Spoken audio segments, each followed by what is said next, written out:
La perte d'indépendance, c'est la pire des choses, pire que la souffrance physique.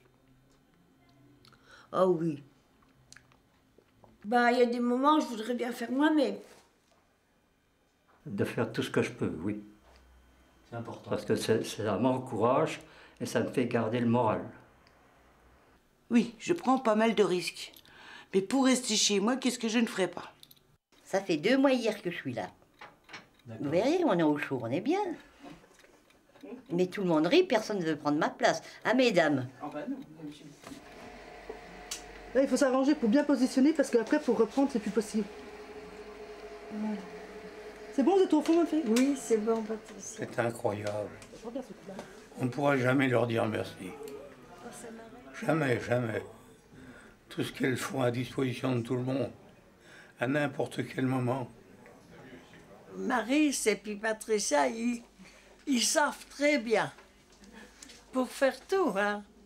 Me déshabiller, me rhabiller, tout ça.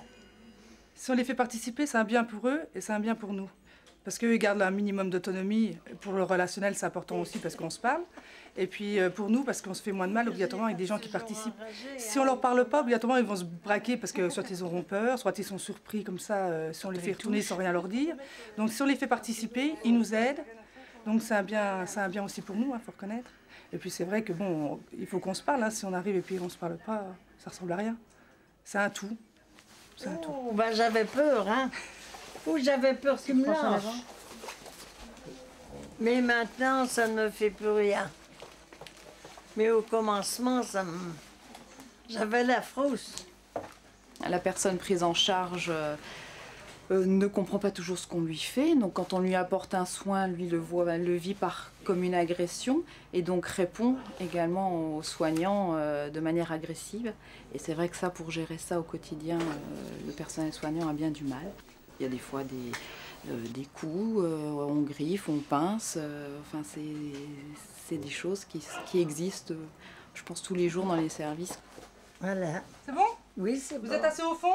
Oui. Madame Nadia, comment ça va? Et vous, ça va? Ça va, oui. Vous allez bien? Oui, j'ai bien dormi. Ah, bah c'est bien. J'ai bien fait la sieste. Et les douleurs, ça va? Avant de faire quoi que ce soit, la toilette ou la douche ou quoi que ce soit, je discute avec elle, je la mets à l'aise. Et je dis toujours aux patients, que ce soit nouvelle ou... on fait quoi et on commence par quoi? Je vais pas de ma tête, je vais lui dire eh ben, je vais vous faire ça, je vais vous faire ça. Parce que si je vais imposer mes idées à elle, la dame, elle me fait pas confiance et elle me laisse même pas peut-être la toucher. Allez, on y va? 1, 2, 3. Hop. Il faut beaucoup lui parler. Donc par la parole, on essaie de la rassurer. On lui dit, voyez, je vous tiens comme ça, je vous fais ça. On lui dit à l'avance ce qu'on va faire, donc ça la rassure. Et en même temps, elle est moins raide, donc on arrive mieux à la manipuler. Mais il faut tout le temps la rassurer, en fait, parce que sinon, elle a un petit peu de mal. Elle a peur qu'on la laisse tomber. Et bon, vous, ça va? Ça va. Ah oui, je tombe assez souvent. Pourtant, je fais très attention. Quand je suis par terre, je suis comme un cachalot échoué. Il n'y a plus rien qui fonctionne, hein. Ni le côté droit, ni le côté gauche. Quand elle est venue me relever ici, c'est la première fois qu'on me levait comme ça, et c'était très bien tout de suite, hein.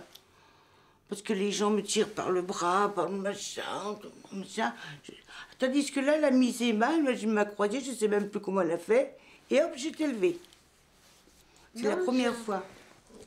J'ai pas fait de formation, mais j'ai appris. J'ai appris chez les patients. J'essaie de pratiquer ce qu'on m'a appris justement dans les cours un peu de posture du dos, tout ça. Et je m'écoute aussi par rapport à mon corps. J'essaie d'écouter quand est-ce que j'ai mal, lorsque je fais un mouvement, et essayer de trouver la position où j'aurai moins mal. Donc. Et j'essaie de compenser un peu comme ça, et d'essayer de faire les gestes correctement. Donc après, on s'habitue et ça devient automatique. La plus grande difficulté? Bah, c'est physique, oui, hein, c'est tout ce que... Parce que c'est tous des mouvements répétés toute la journée. Lever, remonter dans le lit, les mettre aux toilettes.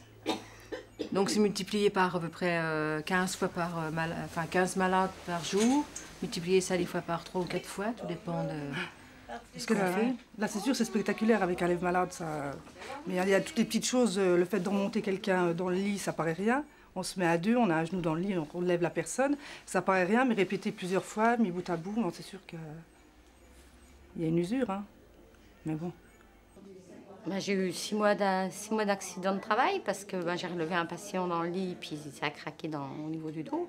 Donc j'étais plus de 6 mois arrêtée. Puis ben, avec le temps, on apprend à se ménager, à travailler tout seul, à faire les bons gestes. Quand on est jeune, on ne s'imagine pas qu'on peut d'un seul coup avoir une défaillance physique. Donc on n'accepte pas au départ, on se dit que c'est rien, que ça va passer. Au fur et à mesure du temps, quand on voit que la douleur est présente et puis qu'il faut aller voir le médecin, ben, il n'y a pas d'autre solution. Quand on voit qu'on est vraiment ralenti dans son travail, dans ses gestes, ben c'est difficile. Là, vous l'avez vécu il n'y a pas longtemps. Moi, je l'ai encore là, ce ça vient matin. de se passer. Ce matin, j'étais en larmes, hein, tellement je souffre, c'est terrible. Hein. Même en faisant les bons gestes, je veux dire, j'étais temps partiel jusqu'au 31 janvier. Je suis passée à temps plein, donc en équipe, depuis le 1er février, pardon.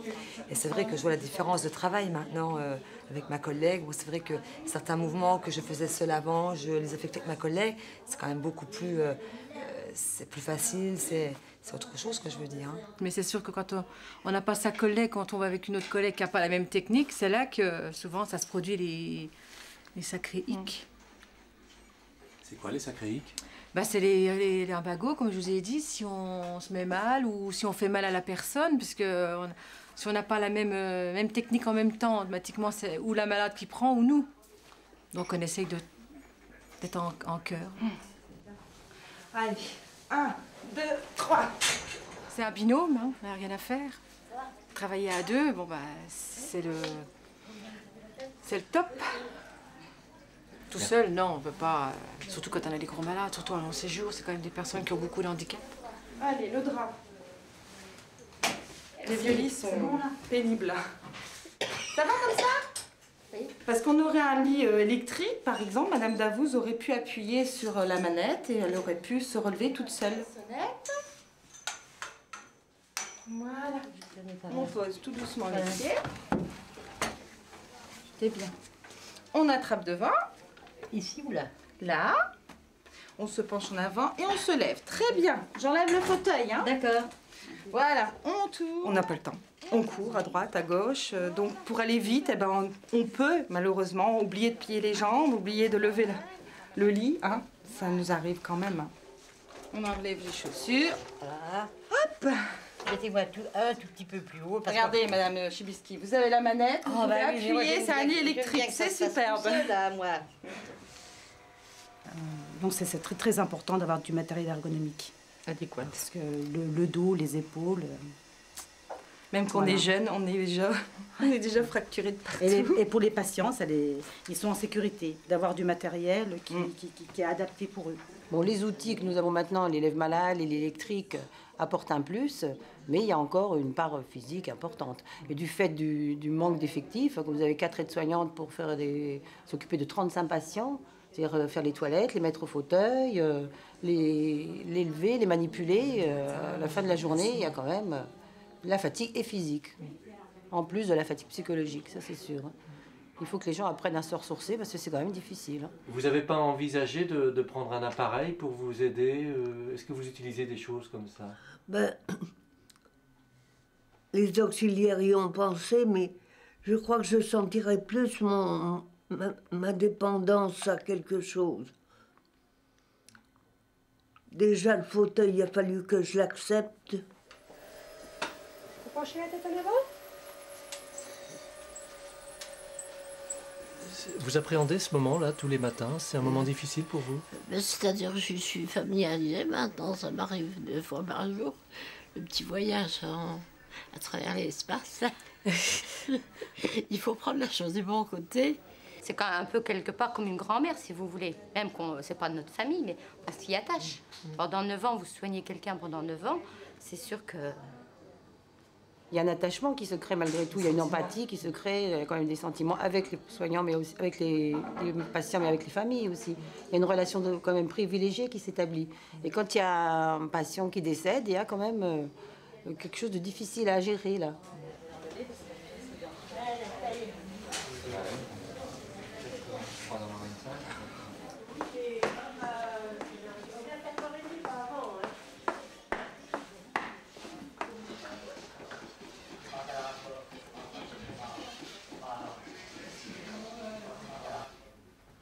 sur les pieds.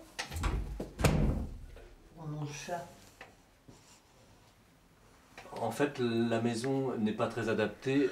Oh ben, quand on construit, on pense pas qu'on finira comme ça. Hein. J'ai voulu une maison de plein pied de partout, avec des portes suffisamment larges, en pensant à ma vieillesse. Et c'est vrai que quand on construit une maison, même jeune, on devrait avoir en tête qu'un jour on peut avoir 2 jambes cassées, qu'un jour, même sans être dramatique. Je ne pensais pas à ça, je pensais à ma vieillesse. Bah oui, mais ça peut arriver même chez un jeune. Je veux dire que 2 jambes cassées, on est en fauteuil pendant 3 mois, et si on ne peut pas rentrer, qu'est-ce qu'on fait? Ben, on est bloqué. Et il y a des personnes, on est obligé de trouver une autre structure, alors que le retour aurait pu être organisé. Je ne pensais pas avoir besoin de ça aussitôt. Mais ça m'a bien servi, puis ça me sert bien maintenant aussi, parce que je vois partout avec mon fauteuil roulant. Je passe dans toutes les portes. Voilà, celui-là c'est bien. Poser, pensez à poser, voilà, comme vous pouvez faire une autre activité entre-temps. Voilà. Il faut qu'on les mette le plus possible dans des conditions relativement réelles pour se rendre compte qu'on les lâche pas dans la nature un peu comme ça, quoi. Que voulez-vous, je croyais que j'étais comme à 20 ans. Mais maintenant, c'est terminé les 20 ans. Ils appréhendent cette séance et puis après, ils sont rassurés parce que justement, ils s'aperçoivent qu'en fait, les gestes quotidiens, ils reviennent relativement facilement. Et du coup, ils appréhendent moins cette sortie. Vous l'accompagnez ou pas? Ou Non, c'est lui qui fait non, c'est lui qui fait les courses. D'accord, donc vous lui faites la liste et c'est lui qui... Oui, d'accord. Oui, d'accord. Donc les grands déplacements avec port de charge, ils sont très limités pour vous. Oui, voilà. D'accord. J'en avais avant, je ne sais plus. Je ne sais plus rien faire maintenant. Mais qu'est-ce que c'est de ça? Qu'est-ce que c'est qu'on croit? On va peut-être l'enlever pour de la petite cuillère quand même. Eh ben oui, je vais vous Ah, donner. non, laissez, ça va aller. Bon, bah au revoir, Lucienne. Au revoir, à bientôt. Et au revoir, monsieur. Merci. Merci pour tout.